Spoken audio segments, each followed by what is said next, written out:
Good evening and welcome to the April 21st, 2025 meeting of the Housing and Homelessness Committee. My name is Rich Mintz and I am chair of the committee. Tonight we are joined by District Manager Jesus Perez. This meeting is called to order at 6:37 p.m. As a reminder, New York state law requires all committee members who are not able to attend the meeting in person to have their cameras on and their first and last names displayed from the time the meeting is called to order until the time the meeting is adjourned. Members of the public who are attending virtually, you can raise any questions or comments that you have through the Q&A feature of Zoom. Members who are here in person, you can raise any questions that you have by raising your hand. If there's time following the committee discussion, we will field questions from the public. Nad Kalani has volunteered to take minutes tonight. Thank you, Nad.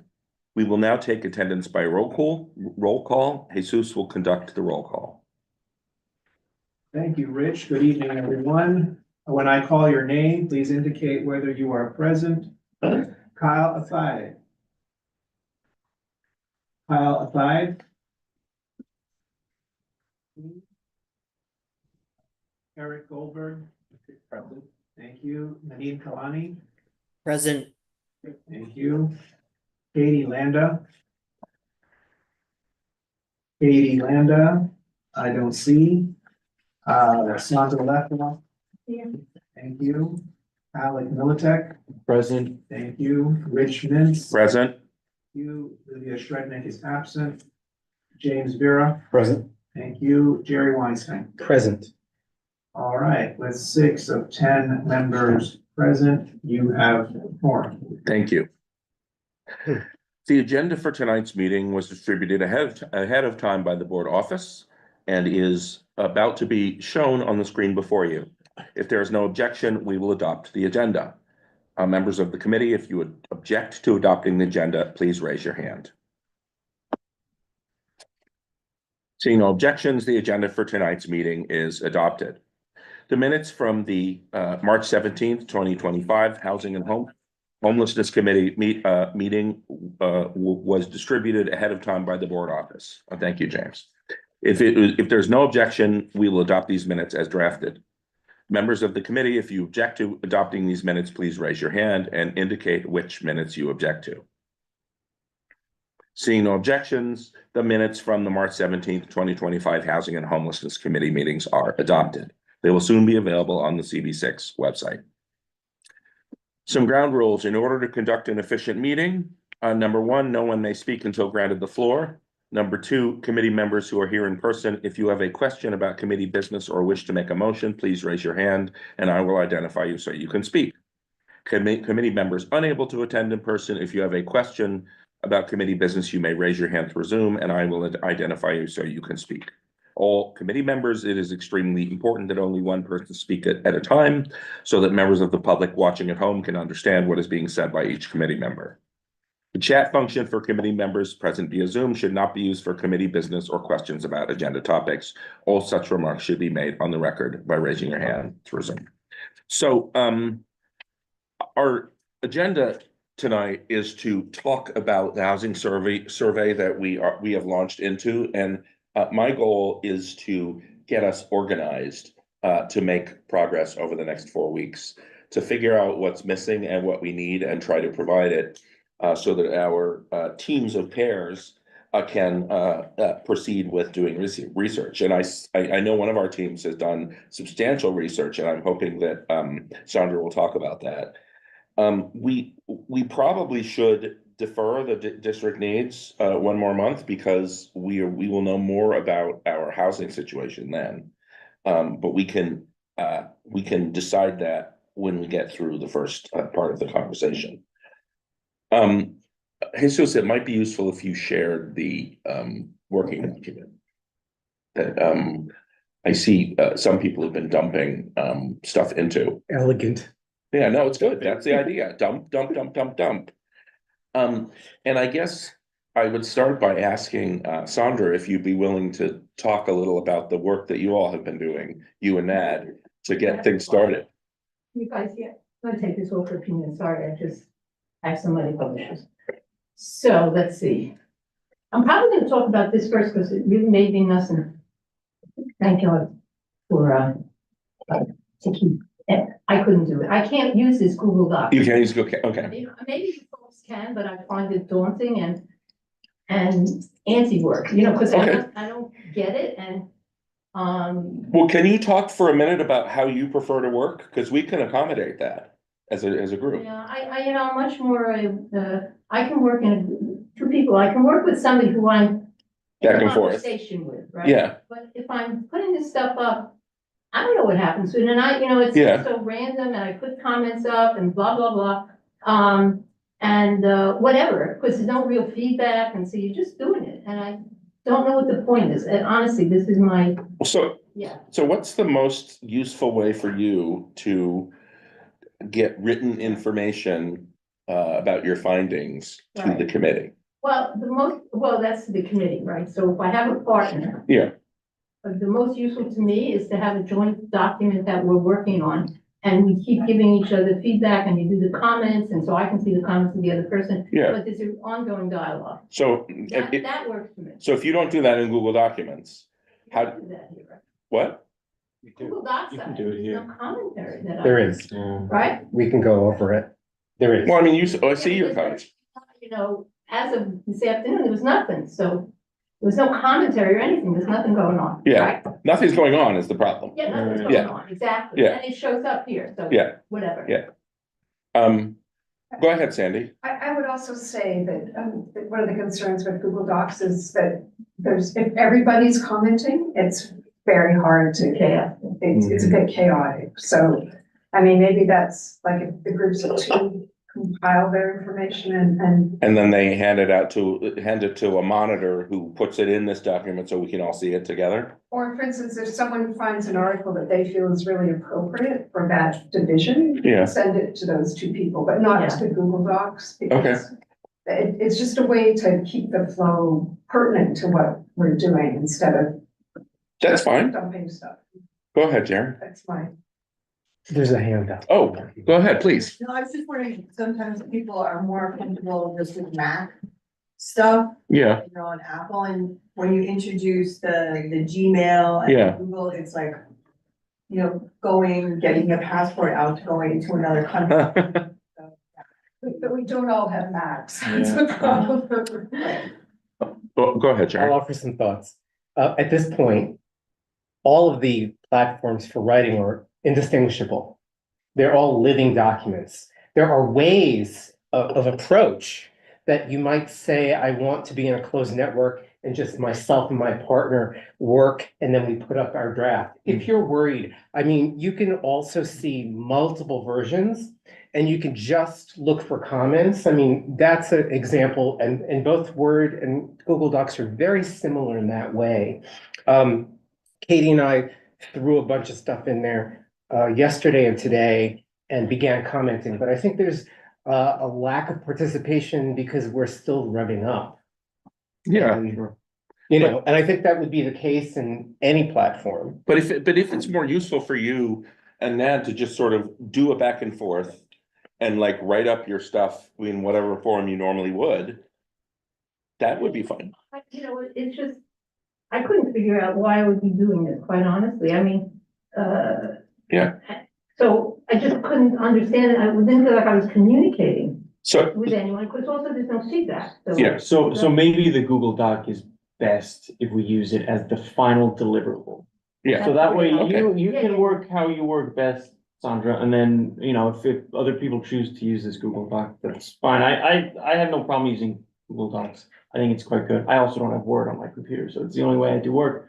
But I guess we can use this as the final deliverable for when everything's just ready to go and be presented. Yeah, I mean, everybody's gonna have a different approach to work. Right. The way that I've enjoyed it when I've used it, and I've used multiple things, including Word as well, is that if you're using it all along, by the time you're ready for a final, it's already there. Exactly.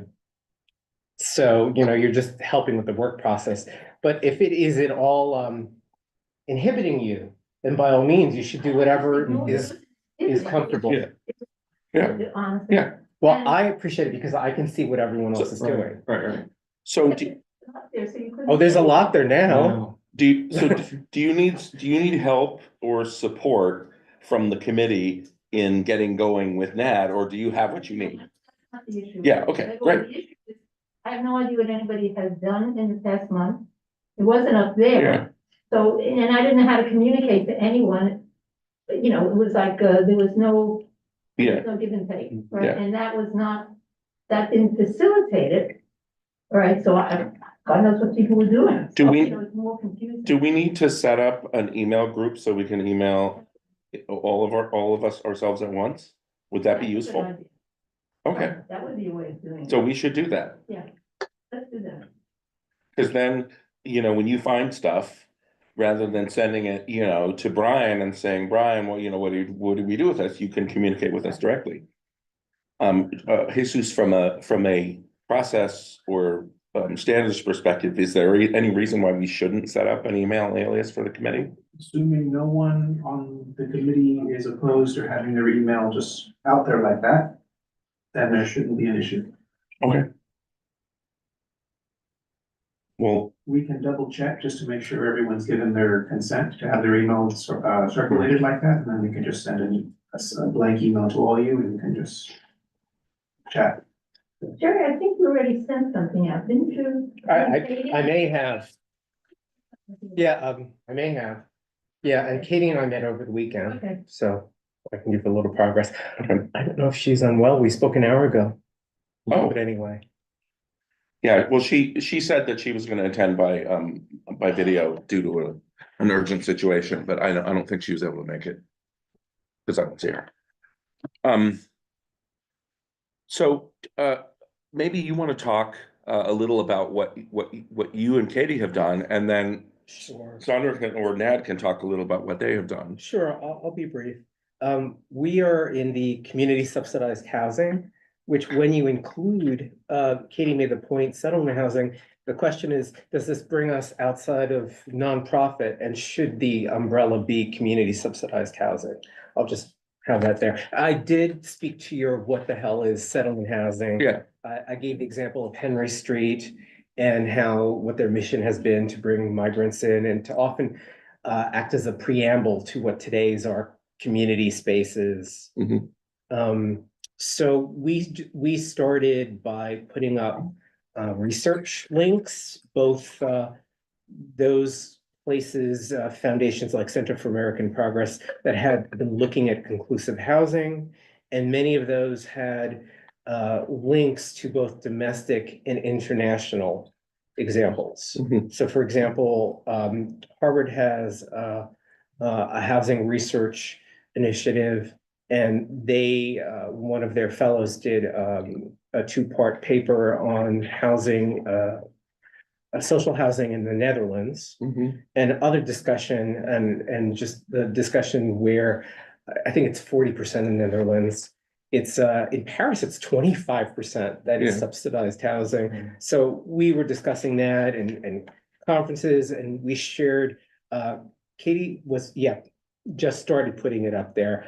I've reached out to about 4 electeds, people that I know at various housing initiatives, or ancillary groups like Just Fix.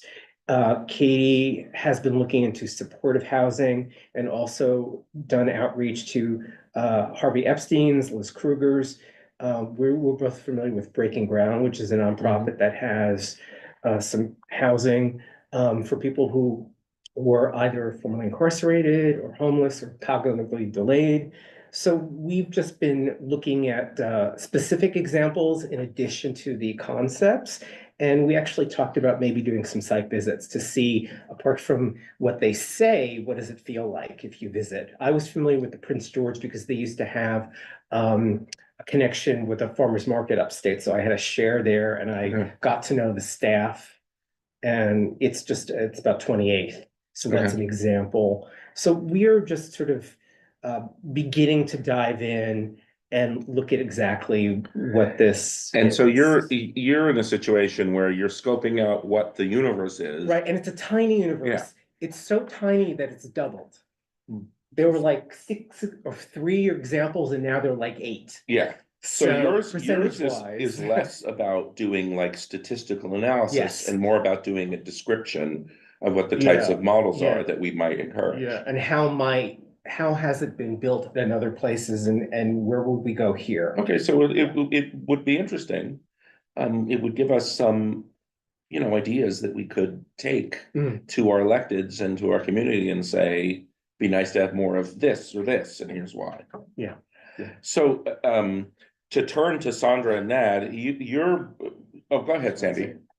Are there any of these types of housing in our community now? Yes, There are. yes. Some are recent. One is around Union Square and opened up over COVID. And Yeah, I guess you don't need to necessarily tell them, but they're gonna be part of your documentation. Yes, Okay, perfect. yes. Because I had no idea that they were. New to me, some of them. Also, just so I understand what is in there, it's like a housing that was built by unions in the 1920s. I don't know if that's, I'm not quite sure what this category is in the Bronx, and it was really quite wonderful because it was set up as union, Yeah, for union members, and then they had these social spaces and. there's one in Queens too, Electchester, by the Electricians Union. Are you like, I'm gonna add a bullet point for unions, because you make me think of Sci-Town, it was MetLife. But that was, yeah, but that wasn't a union Sure, organized. but that Yeah. as far as like a lens to research. Yeah, the yeah. union things are good. You have your hand up? No, I grew up there. Oh, in Electchester? Yeah, Are you serious? yeah. I am amazed. But the other housing that came that was built after World War II, when there was a housing shortage. Yeah. By the other unions, most of them have turned around. Mm. And Electchester is, I think, not the only that didn't flip. How It large still was that? stands. It was as- big. As is, but, downtown amalgamated houses, I think over Penn South, all of those housing developments happened after World War II and how they were built. So, and they also say how the union leaders would be spinning in their graves if they knew that they had been turned over for profit. Mhm. But, and also part of Mimi Abramovitz's work on basically kind of like tipping point areas, what keeps a balance in an area. Electchester has really kept a balance in the area in Queens. And next door people would get confused between Electchester and there was, a NYCHA housing development Pomona. Yeah. right next door. So what that means to an area to keep it stabilized through the ups and downs in the economy. It's documented by Mimi Abramovitz, if anyone's interested in that. But Did you see the play about 5 years ago about Electchester? Someone wrote a play about the development. Yeah, I think it was, that the theater company. Either like the Civilians? working theater or something. Yeah. Yeah, I saw it. It was great. What was the name of the play? I'll look it up for you. All right, so I mean, this was a digression, but a fascinating one, and I'm amazed that I met an Electchester person in real life. So should we move on to the more statistical work that Sandra and Ned have been doing? Well, I just, yeah, we have in a sense, what we're doing is already defined, right? Yeah.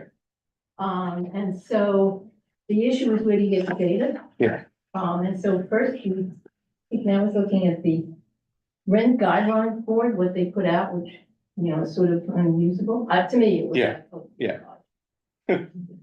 I don't know if anybody's looking at that. So they also put out an annual document. Let me see if I have another one. Maybe I put it up there. I don't remember. So every year they put out,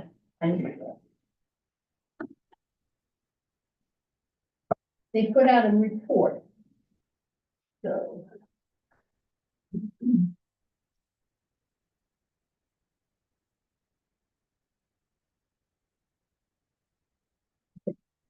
So the large report is the Housing New York City Rents, Markets and Trends. 2022 is the last one, but every year they're putting it out, right? And it's a, 200-page report. But in that they mention, and there's summary data, right? You get the nice, so they talk about the New York City Housing Vacancy Survey. Again, it's done every year. Mhm. They're listing, it becomes clear that they have the actual data. you know, if you read it, they're saying the summary of blah, blah, blah. But they've got a research team collecting the data. Or down to the individual unit level, you think? Well, that's my assumption, because they're giving you exact numbers, so they've Yeah. gotta have the individual level. The stuff you're getting, that they put out that thing with the, go look on, you know, 33 East 23rd Street, and they'll say, oh, there's at least one apartment, well, that's not Yeah, helpful. yeah. But what you understand is their research team has all the data. So, and so so if you, when you read that, all I can say sort of from the technique of how to go about doing this, right? Because Mhm. that's the hole you fall into is it may be a good idea how you're gonna get the data. Well, we gave you the hardest part of this whole You did project. not. I mean, I could think of it, and we will find the words. No, I'm Jewish, we can't think of any other word, the words. I'm sorry. Sure, you understand. Okay, never mind. But, so then I thought, okay, if we're gonna work with rent guidelines board, and I don't know anything politically about it, but I don't think they're gonna say, oh, I'm so glad to see you. But what the thing to do is to get in touch with city council, Mhm. you know, start reaching out to who we know to say, we really should collaborate on this. And then you've got, you know, a presence Yeah. that's harder to walk away from. So I got in touch with Sheila Rodriguez, who I also do know, and she said, oh, she's gonna collect data on her own. I just wrote her and said, how about we collaborate? Whose office is she? Carlina Rivera Okay. was obviously very interested in this stuff. Okay, yeah. She already has. So I thought, so once you read that they've got the summary data, you know, and they've got a research team. Yeah. My view is go tap into the research team, however you're gonna get them to work with us and get back to the original data. So that's a strategy. Yeah. You know, and then the other one, right? And so Sandy and I also got in touch with, CB7 Yep. on the Upper West Side. And they're a great group in terms, the housing committee is very proactive. And so we're gonna meet up with them to find out what they're doing, and again, how we can tap into resources. You know, whatever resources they're using, how do we go about Yeah. doing it? So, I mean, that's where I'm stuck. I don't know about, you know, everybody else, but it's easy to write up what you wanna do, but then the actual, you know, finding it. Oh, and one other one, the beta, I think you sent that beta thing, did you, the map? What, That's from C7. Huh? Well, I think Sandy sent that link to, map of organization called Beta. Beta NYC? NYC. Yeah. No. They're apparently a sort of, they work within the community. I Yeah. love the model. I don't know enough about it, but it looks like they try and align with the community members. I know they had a whole meeting or. Yeah, a big conference, yeah. Yes, it's an annual school for coding. That, fun fact, the last public event I went to before COVID was their conference in 2020. Was it interesting? It was interesting and I didn't get COVID. Yeah, so- I asked Noel if he wouldn't do something directly or send somebody. I know Noel, who's the founder. Okay. It's in there. I reached out to him. Okay, So, Yeah. in other words, if they would be, so they get, okay, then that's great. So one of the things we want to do is find out who we know yeah, amongst us and how we can reach out as we hit these issues we want. Yeah. So they're mapping, which I hope you all got. Did everybody get that link? I mean, Yeah. yeah, I put it up there, I think. Yeah. They stopped at 2016, but from their map, they literally say how many rent stabilized apartments existed in every building. Mhm. I find it hard to believe that they have the data or how they got it. Well, no, I was gonna say, I mean, every building has to submit a rent registration. If you have one, no, you do. I mean, like, if you have There's- one, Thousands of people out of order. Yeah. I'm just saying, still, it's the law is that you are supposed to, every building needs to submit on an annual basis Okay. an accounting of how many, if you have any stabilized building, units in your building. Okay. So we've And I got assume that's the source. how they know. But that's a great starting point because they show, and again, I can look at my building and I know it's inaccurate. It's relatively right, but relatively wrong. But so it seems to me we could, like, two things, align with data because that's Yeah. what they're doing, right? And they have a sense of community working with the community. yeah, So I would imagine you could do the study, getting community members, which is one of the things we want to do, we're trying to do this as advocacy and pull the community in. Have this done block by block and have community members actually working with Beta to get the data that we want. Well, are you talking about doing an on-the-ground survey? Why not? Because I think it's too big for us. Well, I mean, I don't know. One thing at a time. Yeah. You know, I'm just trying to It's think of things. It's a big idea, but I think maybe the way I would suggest piggybacking is having Just Fix work with Beta on our behalf.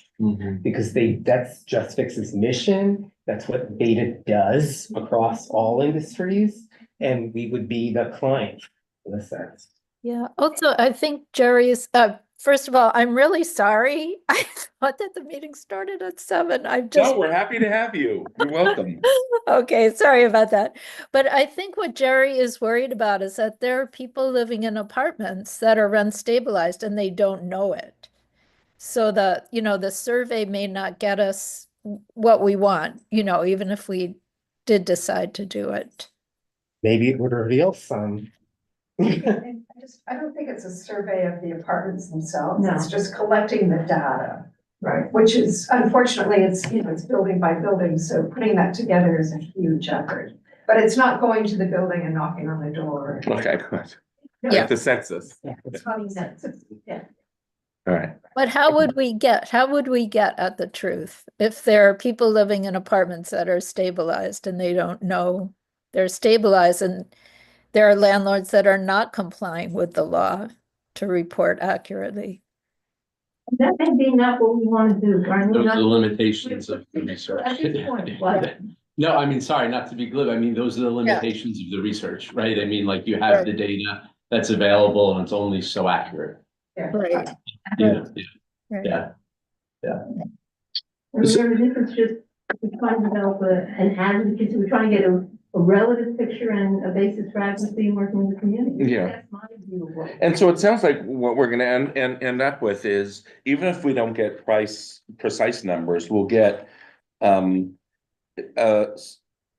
of a description of all the types of housing that we have in our district, and some directionally right numbers for the big categories, like the rent stabilized housing. We can get market rate housing numbers by taking the total number and subtracting the rent stabilized ones. And those two are the big, they're the majority of the vast majority, right, of the types of units that we have. It's probably 95%. Get any data on market. Well, we can get data on, I'm sure that people like Furman Center have, at NYU have statistical analysis of market rate data, of market rate housing. We would have to find someone who could break it down for our district. And there might be someone there who would, just go into a database and pull something for us. Right. It might be helpful to just put up the Furman Center information because it's all online. What, the Furman Center website? Yeah, if you don't mind.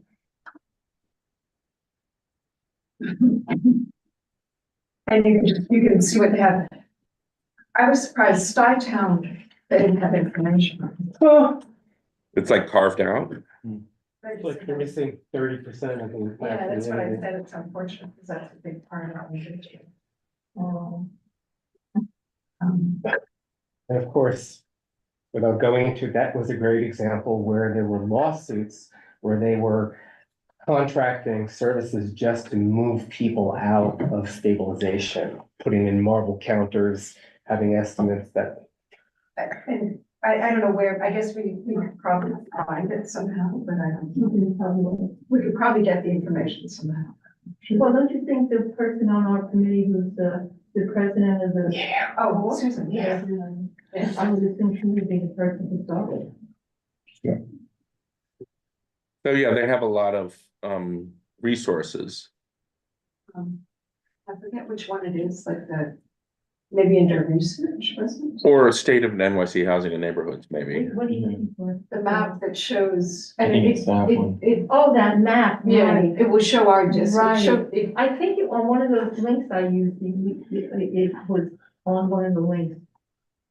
I misread stock for Well, shock. it's actually Oh, there we go. the Google Doc. Yeah. You'll Yeah. see it there, because I put it up, There we are. I put that. That's us. Housing. So what's under housing there?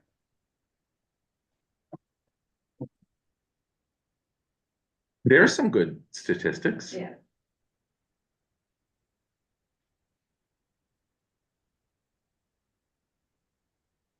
So for our market rate, we can pull in information from them. This data is up until 2022. Okay. And they said they're in the process of updating right now, so. Yeah, but I mean, for us, this is probably fine. Yeah. Go ahead. It's also a map that you could then identify every property. That's part Hey, of just, it. could you go back to the Google Docs, because I think on that Google Docs, there is a link to the Skytown, the. Oh. You mean up toward the top where the resources went?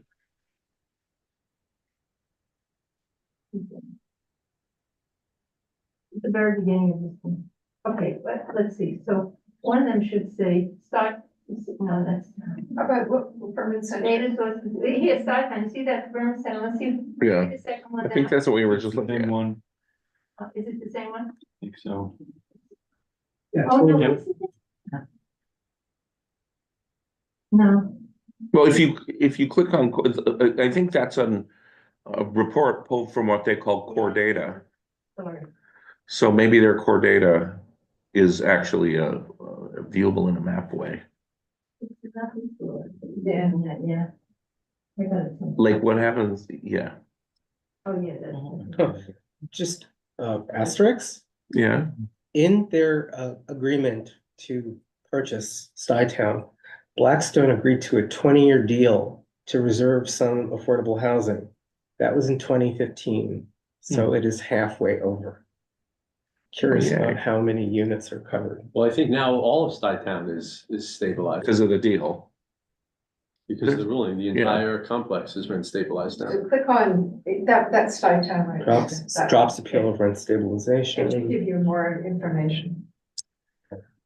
What are these properties that are the dots here? I think it's subsidized housing. I couldn't Okay. do that. Subsidized It's a good housing, question.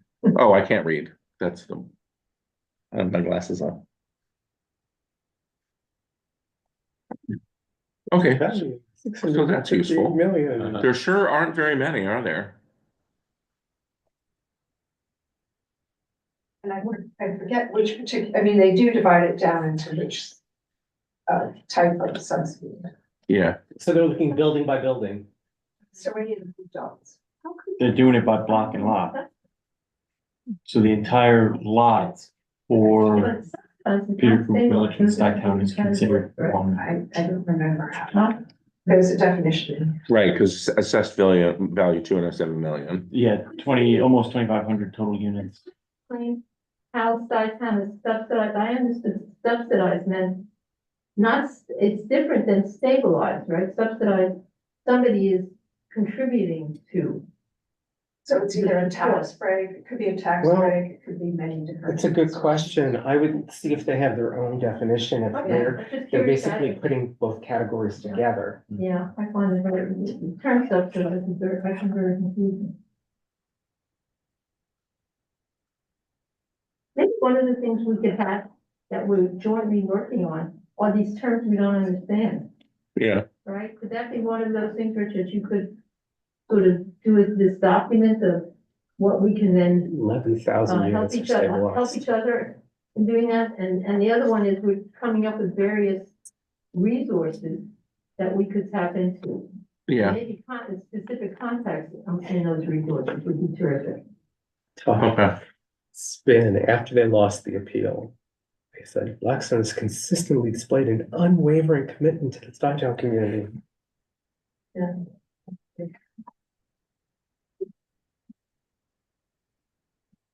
110 buildings, 5.4 billion sale. I mean, this is kind of hard to parse. But there is. a It's just the better- data that's presented. Yeah. There's a better map that I'm not sure why, you know. We can find it. Maybe if you go, yeah. And let's try one of the other dots and see what other information they have.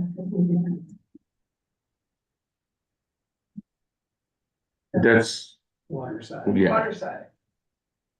That's subsidized? Eric? A tiny bit. The Yeah. quick answer is no. No, it's more than a tiny bit. I think it's like 30% of the units. Well, yeah, it's what probably does it the say under income targeted units. Yeah, Yeah. click on income targeted units. No, so it was, Three. what's wrong with me is Mitchell Lama was program built waterside, and then when it was ready to exit out of Mitchell Lama, there was an agreement with the former owners of waterside that tenants who had lived there for a certain amount of time Yeah. were part of a settling agreement, and they became called settling tenants. And they had preferential rent as part of kind of as being residents there. And then when Waterside re-signed, like then there was like another big agreement between Waterside and the city to extend a huge set of tax breaks to Waterside owners. They agreed to keep a certain percentage of those units as not stabilized, but there was like a cap on the increases in rent. And that when those tenants moved out, those units would remain income restricted, if that's the right way to put it. So like 30% of the units are, but I'll give my own commentary. What was never accounted for was the size and scope of the tax breaks that were given to the owners to allow for that, which I assume was many times over the value of the givebacks they gave to tenants, because I think that Waterside was given a 99-year lease for $1. The owners for the land, and then a huge pilot tax relief program on top of it. So anyway, but yes, I forget the percentage, but it could be something like 30% of the units are restricted. All right, so how do we zoom back in from, or I guess back out, and think about what we need to do as working groups and as a committee over the next month or so? It sounds like, Sandra, what you were saying is we need a common understanding of terms. Right, we can see, yeah. Yeah, we need to collect sources and contacts and share them with each other. And we need to dig into the data sources that we have where for for subsidized units, we're saying maybe we want to get Just Fix to be an intermediary between us and the Rent Guidelines Board. Go ahead, Sandy. We did meet with Just Fix, and asked about, what services they do, and they're not for profit, but they also. We have to pay. Yeah, and I think it could be nominal, but I do believe they're looking for, it's time consuming and they're basically data. So do we want to make a specific detailed define a specific detailed request for them and find out How much? it costs? Yeah, I think if we want to do that, we should know. And then it has a big job to do that, right? Yeah. So, each group that's doing this, I don't think we're ready to do that at this point. Yeah. I think it's Have to then elaborate what they want, what kind of data. There's two issues here. One, and I think, Jerry, you're raising it. And I agree with you, certain things we can't collect. And it's certain things we may want to collect, right? So the question is, how much do we want to hand over this to somebody else, some organization? How much of this do we want to construct in some ways or do by ourselves? And I'll give you maybe knocking on doors. and so I think I think we still wanna, some people would wanna think about that, how we're gonna do this, so we best also reach out to other community members, so it's, you know, we have a sense of building community while we're doing this project. In terms of what our goals are, so are we talking about maybe which one are down, what exactly are our goals here? What are we trying to get to? And if we establish what those goals are, we may want to hand the whole thing over to, it's not just Fixers Housing Data Coalition, which is a Yeah. much larger group of amazingly, you know, creative people. So, and that's another direction. I mean, what do you think the goals are? But I'm asking you as sort of the motive force behind this as we got started. Oh, Yeah. right, so that's it's probably not fair because, Not unfair, huh? not unfair. You have every All right. right, so we can be fair and unfair. One is I very much want the actual data of what our community looks like in terms of the affordability of housing and how it's changing, Mhm. so that we can have a basis of real advocacy.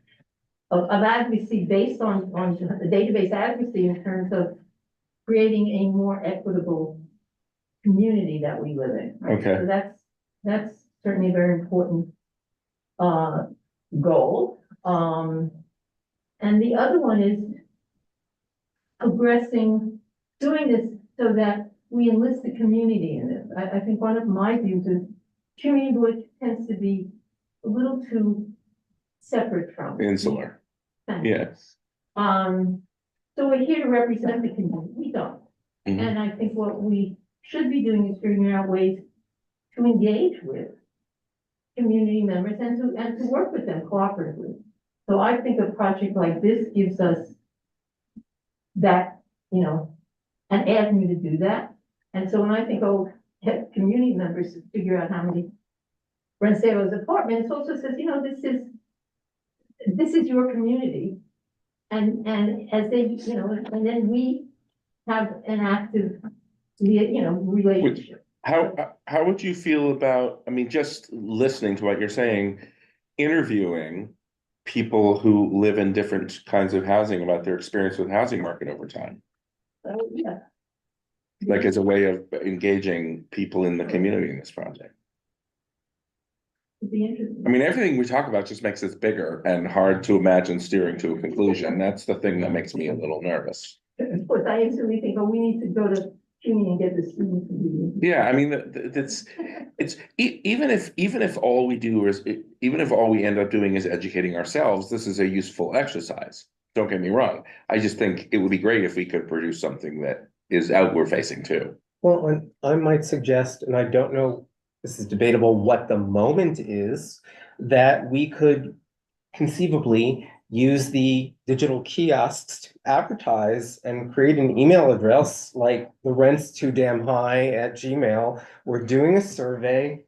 Send us your thoughts if you We could put up a Yeah. web survey and say, take our survey about housing in our district.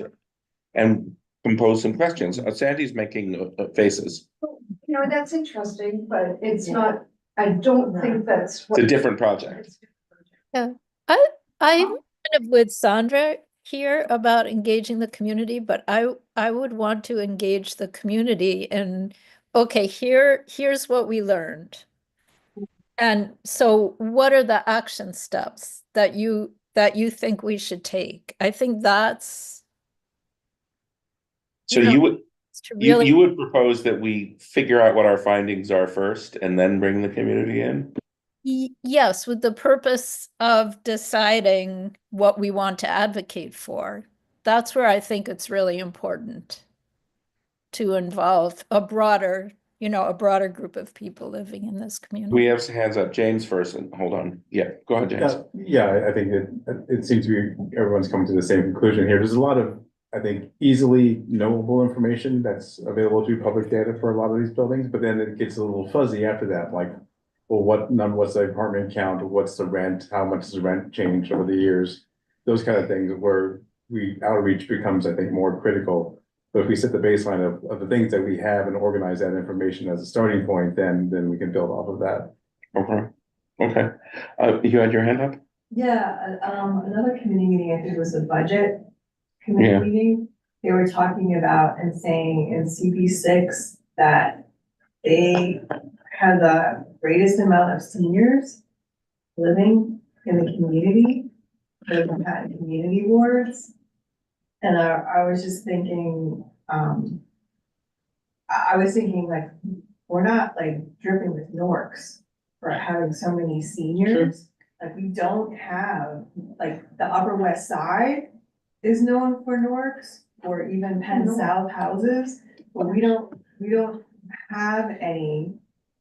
So if there's a way to even look at it, so we have all these seniors, what are the actual services for aging in place? A NORC is a naturally occurring retirement community.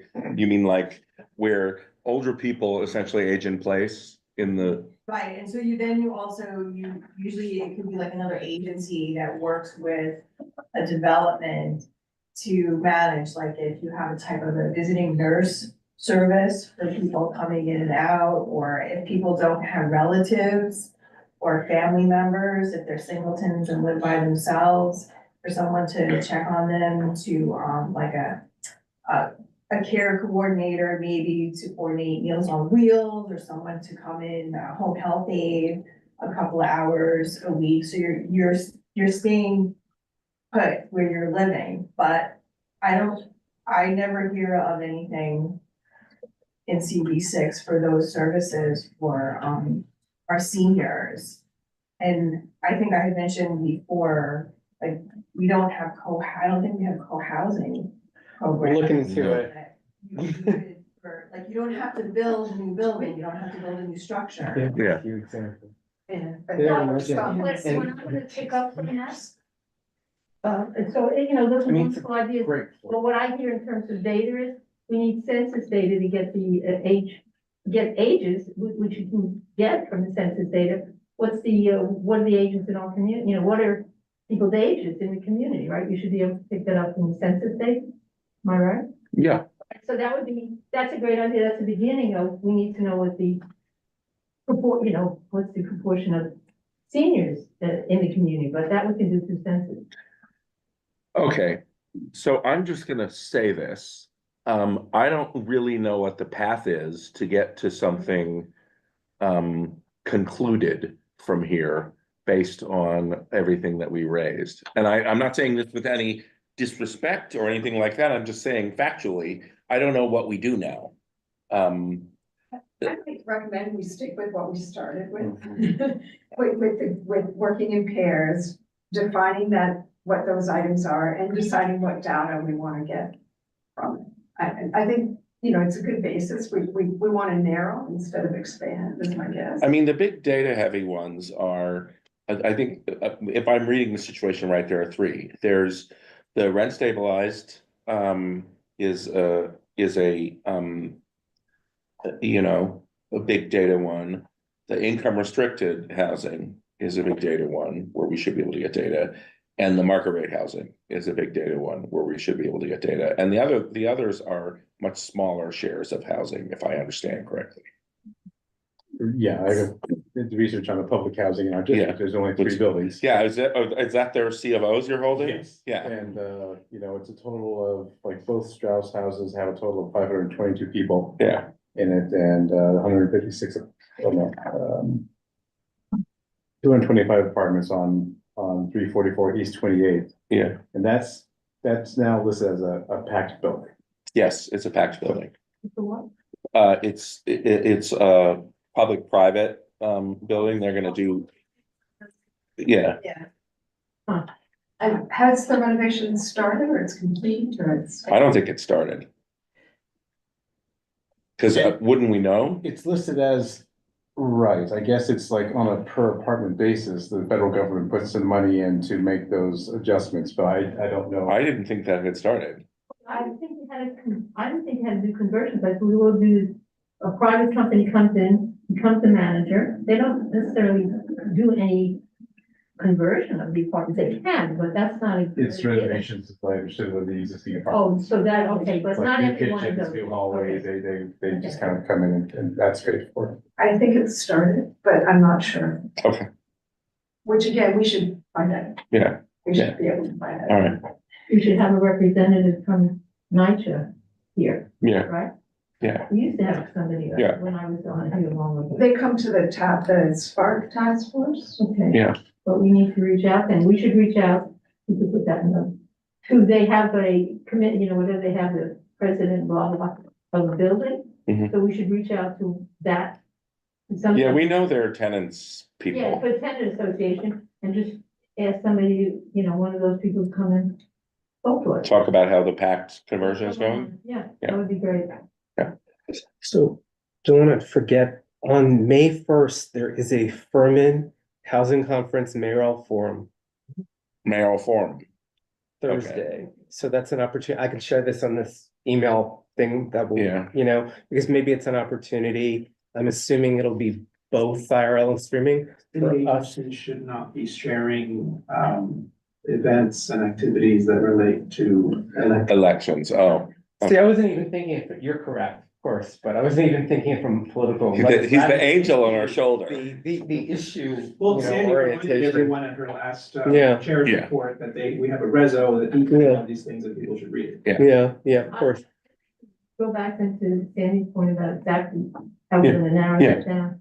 And so, seems to be one of the things we're trying to figure out is exactly what each of us, of what the confines of the concept of the thing we're trying to work on. Yes, A, B, you gotta find yourself a resource which tells you where you can find data. yeah, So I found that rent guidelines board, and that, you know, that helped me go through this, and then the last part is, who do you want to contact in government to work with you to give you some juice, power, yeah, credibility, whatever you want to say, in terms of working with something like Rent Council or whoever you want to work with. yeah, So that would be, again, that would be my view of, for each group. You know, you're trying to define what the limits of the concept or the things you're looking at. Yeah. And what's a source of data that you can understand? There is a source of data I can tap into, and researchers who can give it to me, and maybe it's who one that we just fix, that's fine. And then third is, who would be a helpful ally in this in terms of getting to the folks in that organization, did the original study or whatever the version is, to help us get into it. That would be, Okay. that's my suggestion of a hierarchy. and that's important for the big housing categories, and for the small housing categories, you know, like Jerry was saying, it's a little more descriptive. What other categories do we have? So here at the top, or down. You can go down.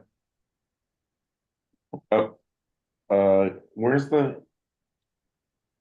Let me probably table contents if we can. To the next. Yeah, so we have market rate apartments. We have controlled rent stabilized apartments. We have income restricted apartments. We have owned apartments and houses. We have publicly owned, community subsidized, and homeless shelters. And did everybody get data on that yet, or No. has some? No, I go thought ahead, Katie. category was nonprofit housing, so that's what I've been researching. Well, I mean, we can adjust this based on what you all are finding. So that's fine.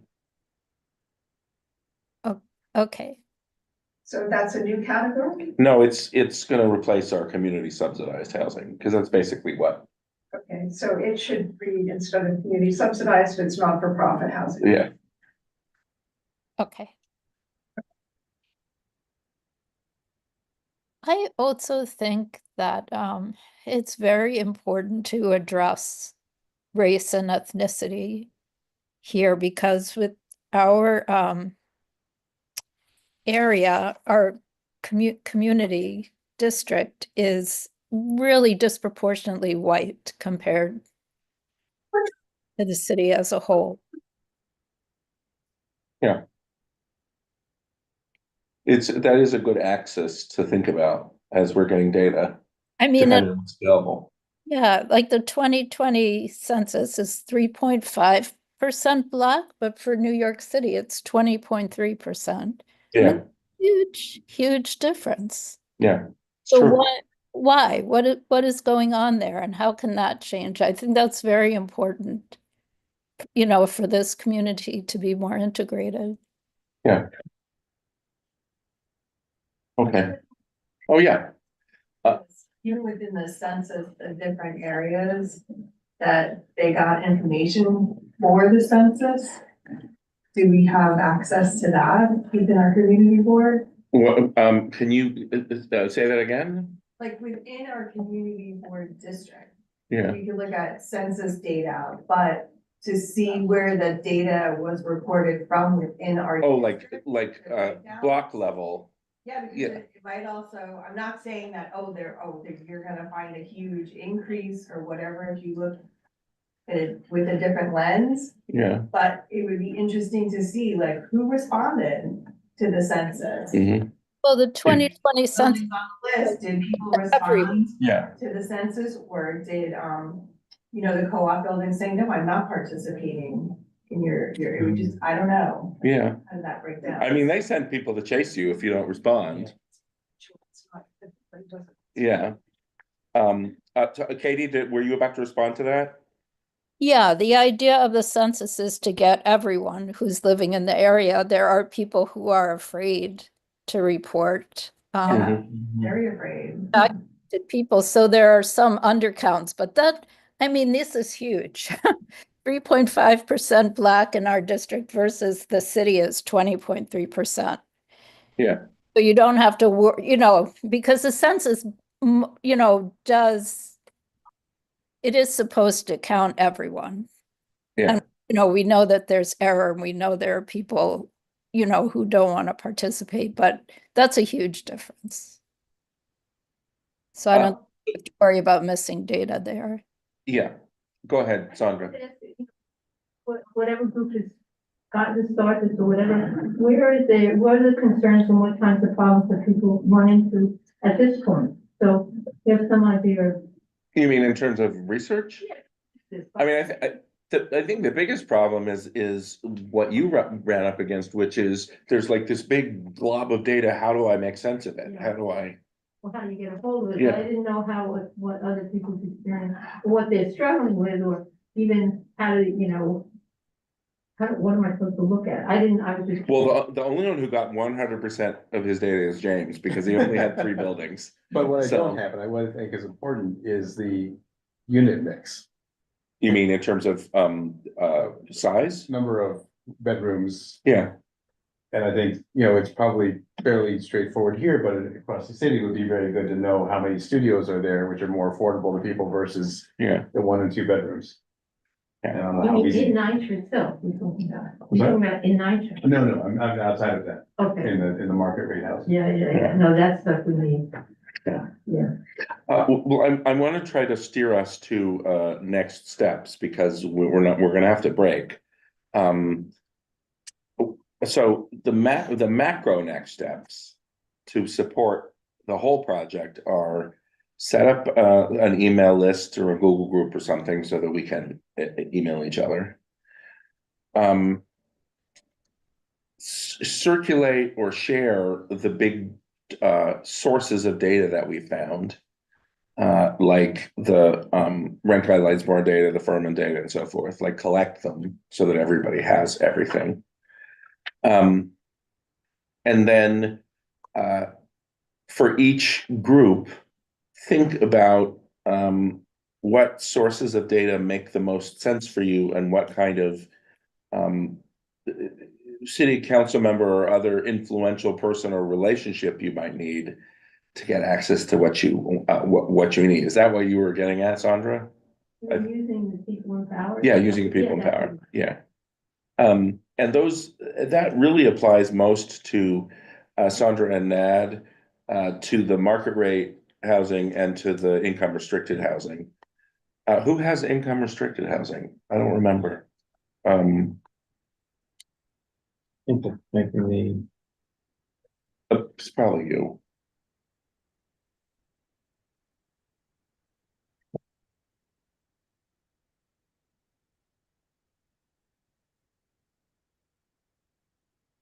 Send that out as a separate email, What, who has what?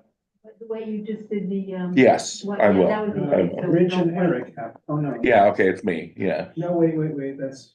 No, I have market rate. I took market rate on purpose. The table of contents said it was page 7, I guess it's not page 7. Income restrictions. That's it. Alec It's me. and Liv. Oh, it's Alec, Mhm. all right. So I will leave it to you to figure out how to get information on. I mean, I think I gave that to you in part because I knew that you would be able to ferret out yes, information, because you work in the sector. I'll do some digging. So, all right. I mean, I feel we are only somewhat resolved, but we can't talk about this all night. And I do feel at least like we are part of a shared enterprise and working together, which is good. Sandy, is there anything else you would want to add as like the sort of chief officer of all of this? I mean, lots of interesting things thrown out there, but unfortunately, we don't have the bandwidth to study everything. So I do think if we stick to what's in this document, that's gonna be helpful. And, you know, I think as we said before, we wanna know what the district is like. We have no idea right now. Yeah. What we have. And there is this, the city planning commission is doing this survey, so I think it would be good to have this further along before we meet with them, so we have some idea. Yeah. I think city planning, their only solution is going to be rezoning. They don't really have anything else in their toolbox. Their toolbox, so. Okay. Well, should we leave it there for today? Yeah, I'm getting nods. Katie, is it okay with you if we leave it there? Yes, Okay. All right. I think we should defer, again, I'm sorry, Sandy, but I think we should defer, district needs. I just hope everybody's looked at it. Yeah, we've put it up in our meetings. And actually, like the overall description, it's a narrative. Yeah. It's one of those things that, again, it's gonna be hard for multiple people to do. Yeah. So maybe someone takes it on as a task and then other people can read it or, you know, present it and get feedback. Should I do the rewrite? I did the last one. If someone else wants to do it, I think it's a good document to sort of express our ideas. All right, then I'm gonna nominate Alec to do it with me as a back and forth, so that we have two. I'm happy to edit. I mean, I'm an Okay. editor, so I can. All right, so we have a you subcommittee. guys easily. That was easy. Perfect. Go ahead, Katie. I've already found information to this. It says that that in our district, we only have one supported housing project. Yeah. But I've already found many more through the research, Excellent. so we can update that definitely. That's great. That's great. Okay. Terrific. Well, why don't we leave it there? And I'm going to, if we have no objection, I would propose that we adjourn the meeting. Is anyone willing to make a motion to adjourn? Motion to adjourn. Second, A motion, second. We don't need a second, but we're happy to get one. Is there any objection? I'll third and fourth it. All right, thank you all. Thank you for coming and for engaging in this process. And Katie, I hope you're well, and we're glad to see you on video. Thank you. I'm sorry I screwed up with the time No, all good. We're happy to have you. for some reason. We make forums, so we're good. Question from- Good night. Oh, we Warehousing. warehousing apartments. That is something that we should consider. I need to know where they are first. Yeah, Yeah. That's one of the things that hopefully this will tell us. yeah. I mean, warehousing is going to be it's going to be rent stabilized apartments. And so, yeah, that is a good point. And if you're still on, thank you for that. 11,000, how many of them are? All right, we should break.